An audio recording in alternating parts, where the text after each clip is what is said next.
दोस्तों मेरे चैनल से जुड़ने के लिए सब्सक्राइब ऑप्शन पर क्लिक कीजिए और अगर आप चाहते हैं कि वीडियो अपलोड होते ही आपके पास आए तो बेल आइकन को प्रेस कीजिए।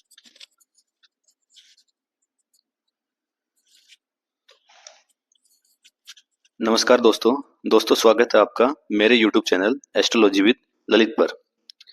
आज की वीडियो में हम दोस्तों ग्रहों की युति के बारे में पढ़ेंगे। युति का मतलब है कि किसी एक भाव में जब दो या दो से अधिक ग्रह एक साथ बैठ जाएं तो उसे हम ज्योतिष विज्ञान में बोलते हैं ग्रहों की युति। तो ग्रहों की जब युति होगी तब क्या फायदा होगा, क्या नुकसान होगा उस पर्टिकुलर व्यक्ति के जीवन के अंदर, उसी चीज के बारे में आज हम पढ़ेंगे, देखेंगे। ये 12 राशियां हमने बताया था इन सभी के बारे में, और इन राशियों के सामने इनके स्वामी लिखे। ये चार्ट बना हुआ जिसमें 12 हाउस हैं, 12 भाव हैं। पहले भाव के अंदर हमने 6 नंबर राशि दिखाई और 6 नंबर राशि कन्या राशि। कन्या राशि के स्वामी बुध देव। तो इस जन्म कुंडली के लग्नेश कौन हुए? बुध देव। 7 नंबर राशि 8, 9, 10, 11, 12, 1, 2, 3, 4 और 5। हम बात करेंगे युति के बारे में। हम मानते हैं कि पहले भाव के अंदर 3 ग्रह बैठे हैं पहले हाउस में, मंगल, बुध और राहु, यानी ग्रहों की युति बन रही। क्योंकि हमने बताया कि जब 2 या 2 से अधिक ग्रह एक घर में या एक भाव में बैठ जाएं तो उसे हम बोलते हैं ग्रहों की युति। तो इस कुंडली के अंदर हम सबसे पहले देखेंगे कि इन ग्रहों का क्या प्रभाव देखने को मिलेगा कुंडली के ऊपर।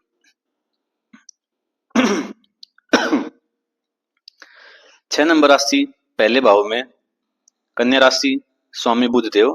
तो इस लग्न कुंडली के स्वामी कौन हुए? लग्नेश कौन हुए? बुध देव। बुध देव अपनी स्वयं की राशि के अंदर बैठे तो बुध देव इस कुंडली के अंदर क्या होंगे? वो हमेशा योग कारक ग्रह होंगे, हमेशा अच्छे परिणाम देंगे। बुध देव हमेशा अच्छे परिणाम देंगे। क्यों? क्योंकि बुध देव की एक राशि तो बताई कन्या राशि, 6 नंबर लग्नेश। इसके अलावा बुध देव की 3 नंबर राशि और है मिथुन, जिसके स्वामी भी बुध देव हैं। तो 3 नंबर राशि, और इसको हम अच्छा घर मानते हैं। अच्छा घर क्यों मानते हैं? क्योंकि ये केंद्र का भाव है। हमने बताया था पहले भी कि केंद्र का भाव है और ये भाव आपके प्रोफेशन से जुड़ा हुआ है, व्यवसाय में मान सम्मान से जुड़ा हुआ है। इस वजह से इस घर को अच्छा घर मानते। तो बुध देव दोनों अच्छे घर में बैठे।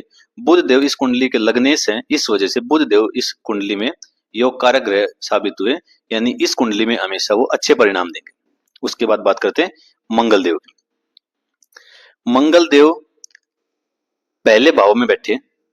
उसके अलावा मंगल देव 2 राशियों के स्वामी हैं। एक तो मेष राशि, 1 नंबर राशि ये रही, और दूसरी राशि है मंगल देव की 8 नंबर राशि वृश्चिक राशि। यानी मंगल देव तीसरे भाव में बैठे हैं, मंगल देव 8वें भाव में बैठे हैं। 8वां भाव ये बुरा घर कहा जाता है, और तीसरा भाव है वो भी अधिक मेहनत का भाव है।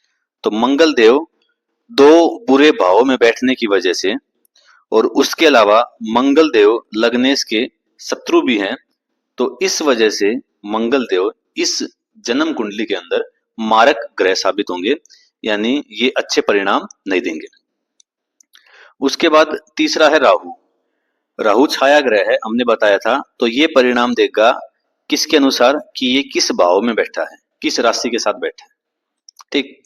तो राहु देव बुध देव के मित्र हैं और 1 नंबर हाउस के अंदर बैठे हैं। इस वजह से राहु देव इस कुंडली में अच्छे परिणाम देंगे, क्योंकि ये छाया ग्रह है और ये मित्र राशि के साथ बैठा है। बुध देव इसके अति मित्र हैं राहु देव के, इस वजह से राहु देव इस कुंडली में अच्छे परिणाम देंगे। अब इसी के अंदर हम पढ़ेंगे दशाओं के बारे में, जैसे महादशा, अंतरदशा, प्रत्यांतर दशा, सूक्ष्म दशा और प्राण दशा। जब महादशा आएगी, चलेगी जन्म कुंडली के अंदर, तो 70% रिजल्ट है उसी महादशा के अनुसार मिलेंगे उस व्यक्ति को, उस पर्टिकुलर समय में, जितने समय के लिए वो महादशा आएगी। वैसे ही अंतरदशा के अनुसार 20% रिजल्ट मिलेंगे, और प्रत्यांतर, सूक्ष्म और प्राण दशा के अनुसार 10% रिजल्ट मिलेंगे। यानी अधिकतम महादशा का ही असर देखने को मिलता है अधिकतर जन्म कुंडली के ऊपर, कि कितने समय के लिए कौन से ग्रह की महादशा चली। अगर वो ग्रह योग कारक है तो उस कुंडली के अंदर उतने समय के लिए उस ग्रह के द्वारा अच्छे परिणाम देखने को मिलेंगे। यानी वो ग्रह उस व्यक्ति को बहुत कुछ देखकर जाएगा, पॉजिटिव रिजल्ट देखने को मिलेंगे। अब उदाहरण से समझते हैं। मान लो मंगल देव और बुध देव हैं, इन दोनों का उदाहरण से समझते हैं। बुध देव और मंगल देव बैठे हैं यहाँ पे पहले घर के अंदर, और बुध देव की महादशा शुरू हो चुकी है, 6 महीने तक की मान लो वो चलेगी महादशा। तो उन 6 महीनों में उस पर्टिकुलर टाइम में बुध देव है वो पॉजिटिव रिजल्ट देंगे, क्योंकि बुध देव क्या है, एक तो इस कुंडली के लग्नेश है, दूसरा बुध देव योग कारक ग्रह है, तो महादशा के अंदर अच्छे परिणाम देंगे। लेकिन उसी दौरान मान लो कि मंगल देव की भी अंतर्दशा देखने को मिल रही है, जिस समय बुध देव की महादशा है, तो उस समय मंगल देव कुछ नेगेटिव रिजल्ट दिखाएंगे कुंडली के अंदर। नेगेटिव रिजल्ट तो करना क्या होगा, मंगल देव की शांति के लिए हमें बीज मंत्रों का जाप करना पड़ेगा और मंगल देव की पूजा करनी पड़ेगी, आराधना करनी पड़ेगी, ताकि उनका नकारात्मक रिजल्ट देखने को ना मिले कुंडली पे। वैसे अगर हम देखें कि अगर बुध देव और राहु देव की बात करें तो बुध देव भी योग कारक है, राहु देव भी योग कारक है, और मान लो बुध देव की महादशा है, राहु देव की अंतर्दशा है, और दोनों योग कारक हैं, तो हमें अच्छे परिणाम देखने को मिलेंगे इन दोनों ग्रहों के द्वारा। या फिर मंगल देव और राहु देव की बात करें तो मंगल देव है वो मारक हैं, राहु देव है वो योग कारक ग्रह हैं, अच्छे परिणाम देंगे। और अगर मंगल देव की महादशा है और राहु देव की अंतर्दशा है तो मंगल देव की जब महादशा होगी तो अच्छे परिणाम देखने को नहीं मिलेंगे, और राहु देव की अंतर्दशा चलेगी तो राहु देव की वजह से अच्छे परिणाम देखने को मिलेंगे। तो हमें मंगल देव की शांति के लिए उनकी पूजा करनी पड़ेगी और बीज मंत्रों का जाप करना पड़ेगा। एक और भाव के साथ देखते हैं। मान लो 8वें घर के अंदर बुध देव, मंगल देव और राहु देव बैठे हैं, तो उस केस में क्या होगा और क्या देखने को मिलेगा, इसको समझते हैं। सबसे पहले बुध देव बैठे 8वें भाव के अंदर, बुध देव बैठे 8वें भाव के अंदर। वैसे तो बुध देव इस कुंडली के अंदर योग कारक हैं, लेकिन बुध देव बैठ गए बुरे घर के अंदर। 8वां घर है, बुरा घर है, क्योंकि 8वां घर बाधाओं का घर है, मृत्यु का घर है, कष्ट का घर है, तो इस वजह से इसको हम नेगेटिव हाउस बोलते हैं। तो नेगेटिव हाउस में बैठने की वजह से बुध देव इस कुंडली में देंगे नेगेटिव रिजल्ट।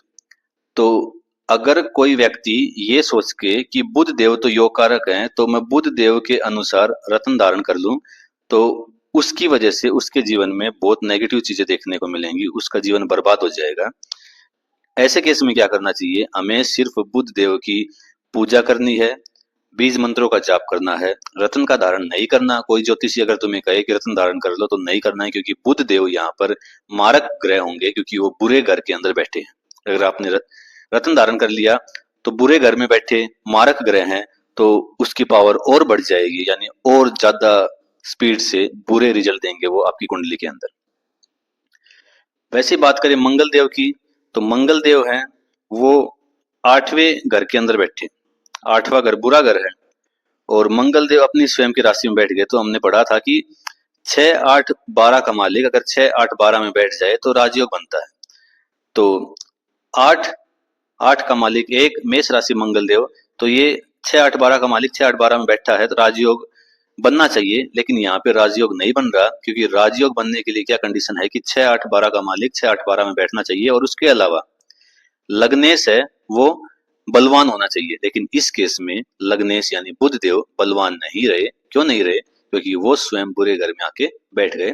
तो यहाँ पे मंगल देव है वो भी अच्छे परिणाम नहीं देंगे, बुरे रिजल्ट देखने को मिलेंगे मंगल देव के द्वारा, क्योंकि मंगल देव एक तो इस घर के अंदर बैठे, उसके अलावा मंगल देव तीसरे घर में बैठे।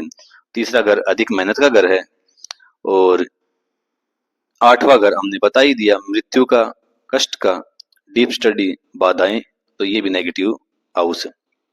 राहु देव की बात करें, राहु देव का भी जो हमने बताया था कि यानी जिसके साथ वो बैठेगा उसी के अनुसार रिजल्ट देगा। तो राहु देव भी बुरे घर के अंदर बैठे, घर इसके लिए भी बुरा है, तो राहु देव भी यहाँ पे अच्छे परिणाम नहीं देंगे, वो भी नेगेटिव रिजल्ट देंगे, क्योंकि ये तीनों के तीनों कैसे घर में बैठे, ये पूरे घर के अंदर बैठे, पूरे घर में बैठने की वजह से ये परिणाम अच्छे नहीं देंगे। तो हमारे जीवन में जो सबसे ज्यादा प्रभाव देखने को मिलता है वो माँ दशा की वजह से होता है। उससे कम अंतर्दशा और फिर 10% रिजल्ट है वो प्रत्यांतर सूक्ष्म या प्राण दशा। ये दशाएं कुछ पर्टिकुलर टाइम के लिए चलती हैं। तो किसी ग्रह की अगर माँ दशा है और वो ग्रह योग कारक है तो बहुत अच्छे परिणाम देखने को मिलेंगे उतने पर्टिकुलर टाइम के लिए। देखना कभी कि कोई अपने जीवन में बहुत प्रयास कर रहा था, उसका कोई कम्पिटिटिव एग्जाम पास नहीं हो रहा था, लेकिन एक समय आया कि उसके आगे पीछे बहुत सारे पेपर पास हुए। उसका कारण यही था कि जो ग्रह एग्जाम पास करवाने के लिए उत्तरदायी है, उस ग्रह की जब महादशा आई तो उस समय में उसके सारे एग्जाम पास होते चले गए। तो इस तरह से हमने इस वीडियो में समझा ग्रहों की युक्ति के बारे में कि किस तरह से ग्रह एक साथ दो या दो से ज्यादा ग्रह एक भाव में बैठेंगे और क्या प्रभाव देखने को मिलेगा उनका उस जन्म कुंडली के ऊपर। उम्मीद करता हूं दोस्तों आपको समझ में आया होगा। सीक्वेंस से सारी वीडियोज हम बनाते जा रहे हैं, बारी बारी आप वीडियोज देखो, एक बार देखो, दो बार देखो, तीन बार देखो, आपको चीजें समझ में आएंगी। क्योंकि एस्ट्रोलॉजी ज्योतिष विज्ञान एक साइंस है, एक विज्ञान है, हर चीज यहाँ पे फैक्ट्स के साथ है, लॉजिक के साथ है। तो आप इस चीज को सीखो, किसी के बहकावे में मत आओ, खुद सक्षम बनो ताकि अपने जीवन से संबंधित समस्याओं का समाधान भी आप निकाल सको। धन्यवाद दोस्तों।